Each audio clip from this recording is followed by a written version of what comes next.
Alright, this will be a video about 10 1970s thrillers and the real life conspiracies they're based on. So, this isn't like the 10 best thrillers from the 1970s. These are 10 movies that are based on actual conspiracy theories or mysteries or whatever term you want to use. And the focus is on telling the story of the real life conspiracies these movies are based on because a lot of times those stories are a million times more interesting than the movies themselves. And I already did a part one where I talked about 10 1970s movies and the real life conspiracies they're based on, The Parallax View, Terminal Man, some great movies on that list. I'll link it in the description, and this will just be 10 more movies from the 1970s. So we'll get into it, and first up we have 3 Days of the Condor. This one stars Robert Redford, who works for an organization that's a CIA front, and he returns from lunch one day to find everyone in his office murdered, so he goes on the run with his life in danger. And this is a great movie, definitely regarded as maybe the best 1970s political thriller, but the thing that's really interesting is the CIA front organization Robert Redford works for in the movie. Because the people in his organization read books, spy novels, and political thrillers from all over the world, and they file reports to the CIA about what's talked about in those books. Because the CIA thinks that some of these books are revealing important information about our enemies or some new technology they're developing. So the CIA has Robert Redford and his group just reading books for them all day, every day. And what I found interesting is that the whole front organization that reads books for the CIA is based on a real thing, and it has to do with this guy, Walter Forsheimer, who was one of the founding members of the CIA. And one of his main roles with the CIA was developing the Historical Intelligence Collection, which was a massive collection of spy novels and political novels from all over the world that CIA employees could reference.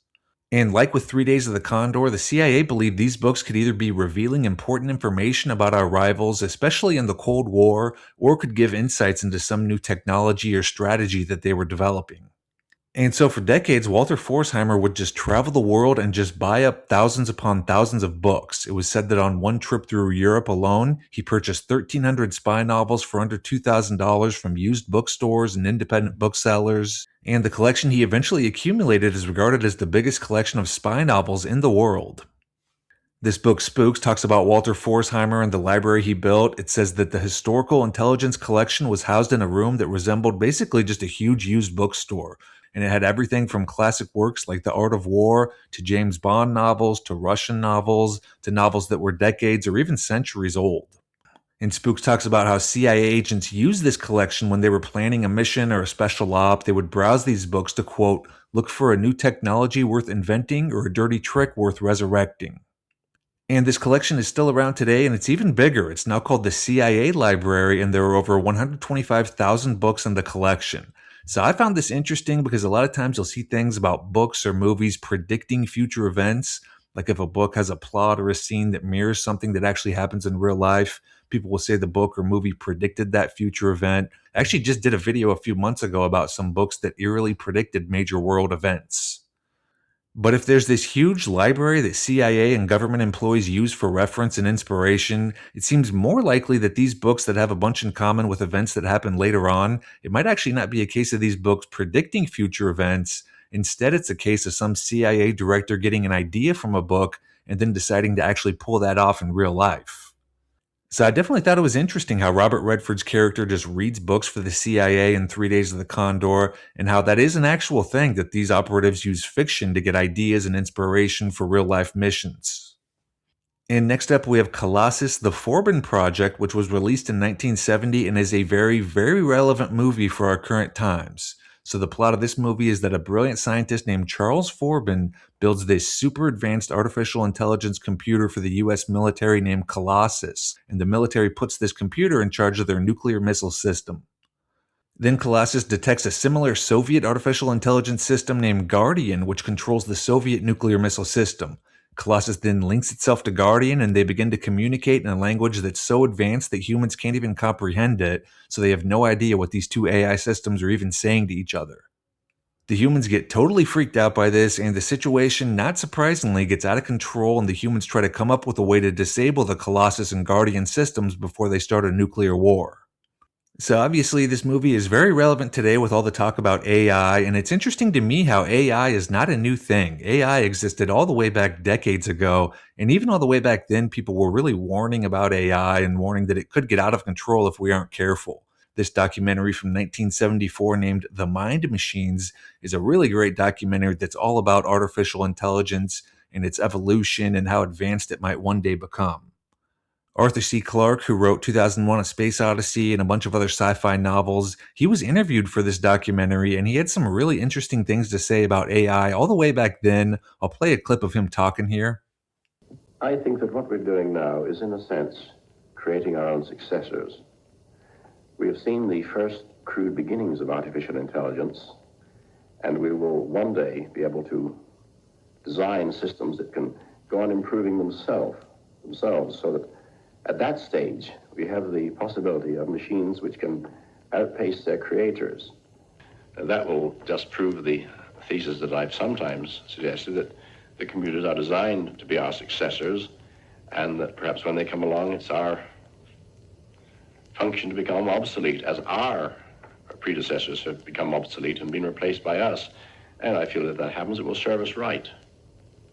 So I definitely think it's interesting how people like Arthur C. Clarke and movies like Colossus, the Forbin Project were talking about the dangers of AI all the way back then.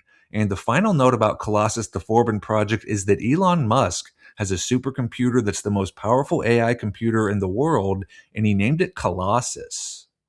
Colossus is housed in a huge data center in Memphis, Tennessee, and it was built with 100,000 NVIDIA GPUs, and it was recently upgraded to 200,000 GPUs with the goal of increasing that to 1 million in the near future.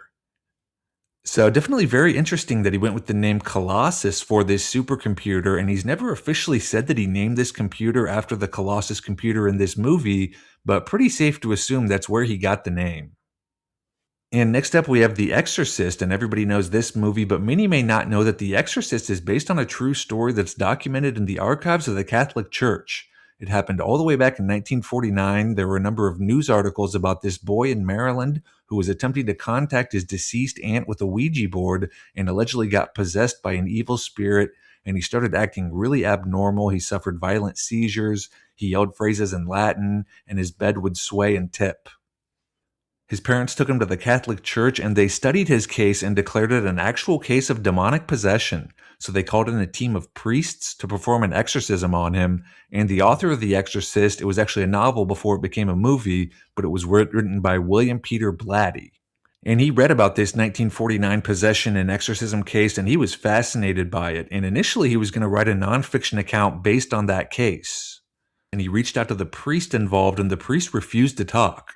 He told William Peter Blatty, the priest said, "The church didn't want any publicity about the case, and they have sworn confidentiality to the family of the boy."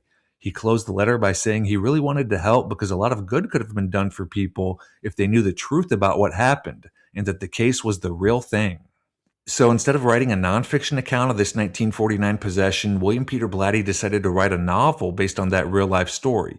And he wrote The Exorcist. It turned into this huge bestseller. And while he was working on the screenplay adaptation, he received a handwritten diary, allegedly written by a priest who had witnessed the 1949 exorcism. And this priest included all these details of the exorcism they'd performed. And the crew used a lot of these details from the diary when they were making this movie. Up next is Parts the Clonus horror, which is about one of my favorite topics, human cloning. And the plot of this one is that clones are being grown in a lab to be used by the elite class for spare organs.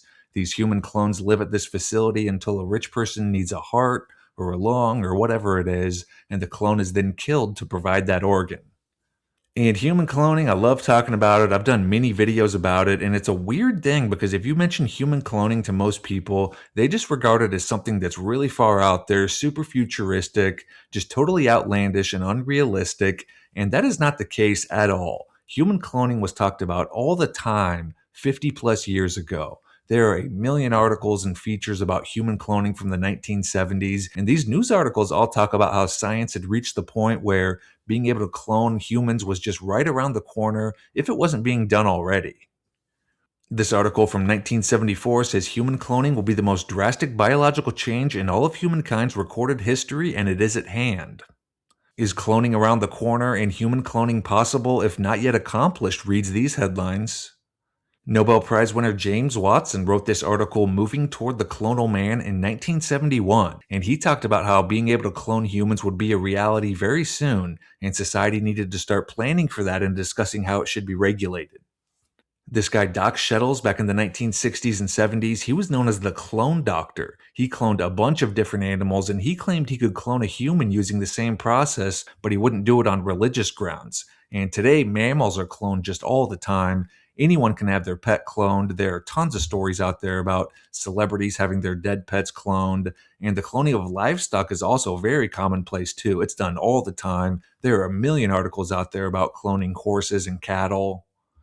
So human cloning is not an unrealistic or outlandish thing at all. It's been talked about forever. And one of the things that's talked about in a lot of these older articles is that human cloning could be used for spare parts. So anyone who was willing to pay could have a clone of themselves stored away in deep freeze. And if they ever needed an organ transplant or a blood transfusion, they could just get it from their spare part clone. And there'd be no danger of their body rejecting the organ since it's from an exact genetic replica of their body. This was seen as a potential benefit of human cloning, but the moral implications of this was also discussed, and obviously this is the exact plot of Parts the Clonus Horror. And this movie is actually very similar to the Michael Bay film The Island from 2005. And the producers of Parts the Clonus Horror actually filed a copyright lawsuit against the producers of The Island, and they won a 7-figure settlement. So I know a few people have talked about The Island in the comments of some of my videos. You might be interested in checking out Parts the Clonus Horror as well. And for the next one, we are staying on the topic of human cloning. We have Futureworld from 1976, which is the sequel to Westworld. And in Futureworld, there's a company, Delos, who opens up a massive futuristic theme park and invites celebrities and world leaders to visit. And a news reporter discovers that Delos is getting samples of these powerful people's DNA while they visit and then cloning them. They kill off the originals and program these clones to pass legislation and make decisions to help Delos take over the world. And the whole plot of this movie reminds me of this guy. His name is Dr. Peter David Beater. So Peter Beater, yes, he has a funny name, and I've mentioned him in a few videos. He is just a really fascinating guy, and some of the things he talks about really line up with Futureworld's plot. So Peter David Beater, Dr. Beater, he was a very successful Washington, D.C. lawyer in the 1950s and 60s. He was very renowned and argued cases in front of the Supreme Court. Then he got involved in some gold mining projects abroad, and he met a ton of very rich and powerful people through both of those fields. And these contacts he'd made started feeding him information about things that were going on in the world behind the scenes. And then Dr. Beater started releasing these audio letters. It was almost like a 1970s version of a podcast where he discussed the information he was learning to inform the masses. And the stuff he was dropping, it was wild, really unreal stuff even today. As this summary of his work says, he was known for saying things that seemed outlandish at the time but were proven right later on. He predicted that Richard Nixon's vice president Spiro Agnew would be forced to resign, which did happen months later, and he also talked about a behind-the-scenes scandal that would force out Richard Nixon, make Gerald Ford president, and then Ford would name Nelson Rockefeller his vice president, and months later, all of that did happen. There are a number of things he talked about that did end up coming true, so he seemingly did have some sort of connection into this world of the elites. He wasn't just some random guy making stuff up, and there are rumors that he was very close to people who were very high up in the Rockefeller empire. And in the 1970s and 80s, Dr. Beater started releasing these audio broadcasts where he talked about this insider information he was getting. And one of the things he talks about on a number of broadcasts is how human clones had become the latest and greatest intelligence weapon in the Cold War. The Soviets were big into genetic experimentation, and they developed a way to create an adult-sized clone of a person with their DNA. So these were fully grown replica clones, not just an embryo clone of a person, which is what was always talked about in the past. A person's memory could be transferred onto a computer, then uploaded into the brain of the clone. So these clones would quite literally be a replica of the person, and the Soviets started cloning some American leaders and military personnel and programmed them to say things and make decisions that would benefit the Soviets. The Americans figured this out and started making clones of their own, and essentially this all-out clone war broke out behind the scenes that was totally unknown to the general public, with the two sides killing off and making clones of world leaders. And it's the type of thing that sounds really far out there like science fiction, but Dr. Beater, he was definitely plugged into some powerful circles, and like I mentioned, a lot of the things he predicted and talked about, they did eventually come true. So you do have to wonder if what he was talking about with world leaders being cloned was legit. So I definitely recommend checking out his work. One of these days, I will do a video on him. And again, this was all the way back in the 1970s he was talking about this, which is the exact time Futureworld came out and covered this exact topic. And next up is Black Sunday, which is a thriller from 1977. And the plot of this one is that members of a Palestinian terrorist group are going to load a bomb onto the Goodyear blimp and detonate it as it's flying over the Super Bowl to kill 80,000 spectators. And this is being done to bring attention to the atrocities that were going on in Palestine at the time and to punish the United States for supporting Israel. And the people planning this attack are members of the Palestinian group Black September, which was a thing. It was a real group that carried out some attacks, most notably the murder of 11 Israeli athletes at the 1972 Olympic Games. And I thought this one was interesting because this group planning this attack in the movie, they talk about their motive for doing this. They're not just evil people who want others to suffer for no reason. They're trying to raise awareness of Palestine, their country, being taken over, their people being killed and relocated, and how Israel is occupying all of this land that used to be Palestine. In the movie, they record a message to the American people about their motive, and they say, "The American people have remained deaf to the cries of the Palestinian nation. But if a foreign country took over the states of Georgia, Virginia, and New Jersey and forced the people in those states to leave their homes and lands, would they not feel bitter and betrayed? Therefore, understand how we feel. People of America, this situation is unbearable for us. Until you understand that and stop helping the Israelis with arms and money, we of the Black September movement will make it unbearable for you.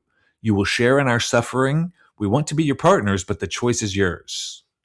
And what they talk about in the movie did happen in real life, with Israel taking over a bunch of land at this time that was formerly Palestine, and it still continues to happen. You can find these maps that show just how much land Israel has taken over the past 50 years that used to be Palestine. And these Middle East wars that were going on back then, which there were a ton of them, they were just brutal. Israel occupied much of Palestine after the 1948 Arab-Israeli War, and 650,000 Palestinians were forced to relocate.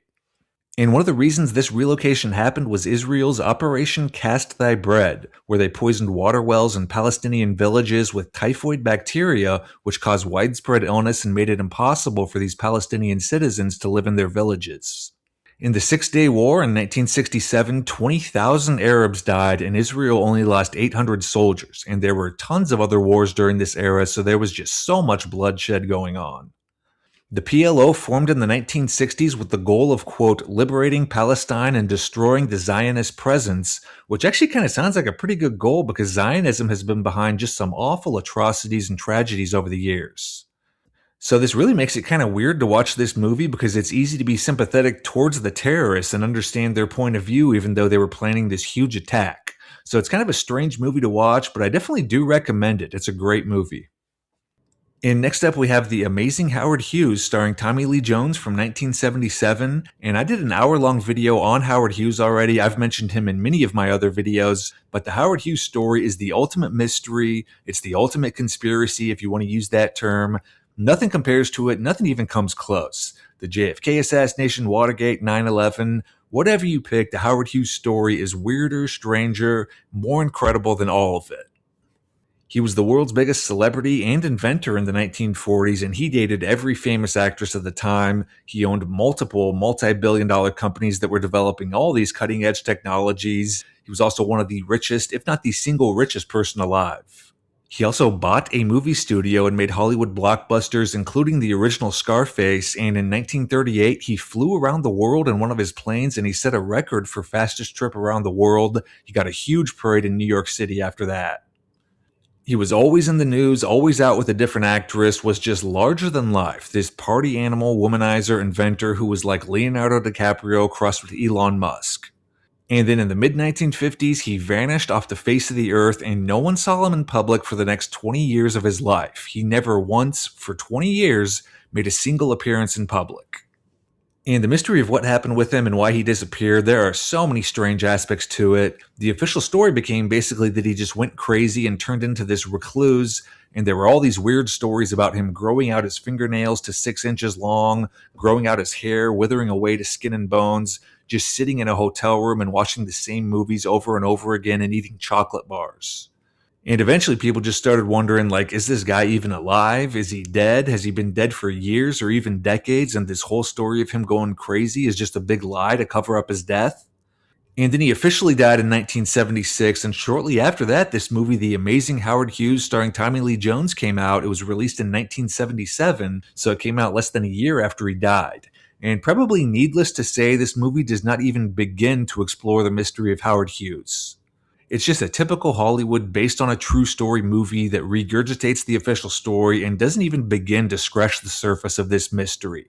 And Hollywood does this all the time, where they create some movie that's based on a true story and claims to tell the real story of some event or mystery. And typically this is done to hammer home the official story and make people think that whatever's shown in the movie is exactly what happened. There's nothing more to it. Just basically propaganda to mislead people. And that's definitely the case with this movie. All it does is cover the official story, and again, the official story just makes absolutely no sense if you actually look into it. So The Amazing Howard Hughes, I definitely would not recommend this one. It doesn't even begin to tell the Howard Hughes story. And then staying with this theme, here's another perfect example of a Hollywood blockbuster that's rushed out that claims to tell the true story of a real-life event. All the President's Men, as most probably knows, about the Watergate break-in, and it claims to tell the true story of Bob Woodward and Carl Bernstein uncovering and investigating Watergate. But like with the Howard Hughes story, the official Watergate story is 900 trillion times crazier than the movie. Personally, I never even really followed Watergate all that closely until fairly recently. I never realized how just totally bonkers Watergate was. There was everything from a prostitution ring, to a ton of suspicious deaths, to a really mysterious plane crash that killed some people involved, to just a whole bunch of stuff. There is way, way, way more to it than what's shown in this movie. So the movie is entertaining. It's fine if you just look at it from the standpoint of wanting something interesting to watch for a few hours. But if you really want to look into Watergate, there's a lot more out there. These books, Silent Coup and Secret Agenda, are two of the best things I've found about Watergate. Definitely recommend both of these for the real Watergate story. And next up is Soylent Green, and this one is terrifying how it is seemingly coming truer and truer by the day. So this movie is set in a dystopian future where the world is basically just hopeless. There's a shortage of food, water, and housing, and it's a very divided society. The elites live in gated communities, and most people just live in little apartments in these rundown neighborhoods. Food, and in particular meat, are very scarce, and most people are forced to eat wafers and meal drinks made by the Soylent Corporation. The Soylent Corporation releases a new drink named Soylent Green, and a group discovers that Soylent Green is made of ground up human corpses. It's made of people. And sadly, so much of this movie seems to be coming true, between skyrocketing housing prices making it impossible for many to afford a home, and the talk of AI taking over every job so no one will have work, to the push behind getting people to eat bugs and meat substitutes like Beyond Meat. So much of this dystopian Soylent Green world is looking more and more realistic. And the whole eating people thing, as disturbing as it sounds, it does kind of seem to be a thing. There's a lot of movies that have come out recently that are almost like normalizing cannibalism. This movie Fresh came out a little while back. It's probably the most disturbing movie I've heard about in a while. This guy kidnaps girls and then sells parts of their bodies to his rich clients so they can consume them. Bones and All, this one also came out recently. It's about two cannibals who fall in love and they go on a cross-country road trip and eat people. And there's quite a few other cannibal movies that have come out recently too, so there really does seem to be a push behind trying to kind of normalize this. In the latest Epstein Files batch, there's over 400 of these really odd references to jerky. Epstein and his pals emailed about jerky all the time, and people speculate that it's code for human meat. This one says Epstein said he was going to start eating regular food again, so he might be eating less jerky. That said, he has 6 bags of it in the freezer downstairs for his next trip. I believe that should be enough to get him through. This one says, I'll email Francis to make us some more jerky, as I need 6 to 8 ounces to send to the lab, and I'll forward Francis the info to send to the lab directly. Now, obviously, it doesn't make any sense at all to send beef jerky to a lab, so it's definitely code for something. Most of these email exchanges involve this guy Francis Derby, who was Epstein's personal chef in 2012, and very disturbingly, after this, he became the top cook at a fancy New York City restaurant named The Cannibal. This article about him here, it says, Francis Derby was employed as Epstein's high-flying private chef from May to November of 2012, satisfying his boss's insatiable appetite for jerky, quote-unquote, before becoming the top cook at New York City's now-closed meat hotspot, The Cannibal. So that's definitely pretty creepy, but Soylent Green, I wanted to include it on this list because even though it wasn't necessarily based on a true story at the time, it unfortunately does seem like it's becoming truer and truer by the day. And last up is Winter Kills, which is a 1979 movie based on the JFK assassination. So Jeff Bridges plays the brother of a U.S. president who was assassinated in the 1960s, and he investigates the death and uncovers this elaborate plot involving organized crime and a patsy who was set up to take the fall. And there's a whole bunch of characters and plot twists that mirror people and events involved in the JFK assassination.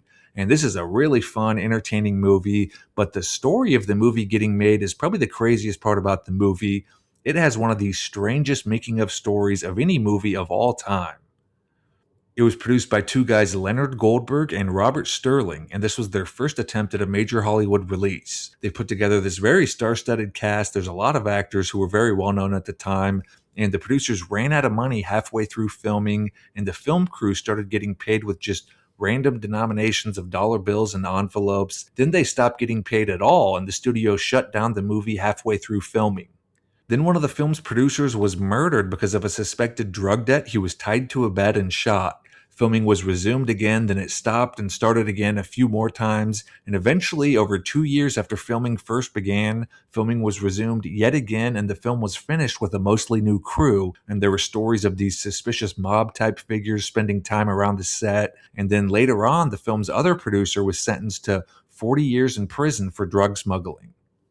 And when the movie finally did premiere in 1979, it was only shown in a few cities and it didn't get nationwide distribution despite the big names starring in it, and it was pretty much forgotten about. And so there's this question of, well, who killed this movie? Because it was slated to be a big release, it had a great cast, big budget, but the filmmakers encountered all these obstacles trying to complete the movie, and it was considered pretty much a miracle that the movie even got released. There's this really good documentary named Who Killed Winter Kills that's all about the cast and crew talking about the crazy story of making the movie and speculating on who might have killed the movie. There's speculation that Ted Kennedy was going to run for president around this time, and his team didn't want his brother's assassination getting all this attention again because of the movie, so the Kennedy team tried to destroy the movie. And there's also speculation that the movie was basically sabotaged by its distributor. It was distributed by Avco Embassy Pictures, which was a division of the industrial giant Textron, and Textron had over $800 million in government contracts. So there's speculation that Avco was threatened with losing those contracts unless they killed the movie. So just the backstory of the movie is really interesting, and the movie itself is a great movie. It's kind of become like a cult film over the years, and I definitely recommend it. It's just a really fun take on the JFK assassination. So there you have it. That's 10 more 1970s thrillers and the real conspiracies they're based on. As I mentioned, I already did a part 1 with 10 other 1970s movies, so I'll link that video in the description, and I think I'll stay on this theme for my next few videos, and I'll do a 10 1980s movies video next, and then do a 10 1990s one after that. So I've already got a pretty good list of movies to feature, but definitely drop a comment if you know of any other good 80s or 90s movies to include. And then lastly, thanks as always to the subscribers here on YouTube and the supporters on Patreon. You guys are awesome, and I truly, truly appreciate the support. So thanks again, and we'll see you soon with a video about some 1980s movies.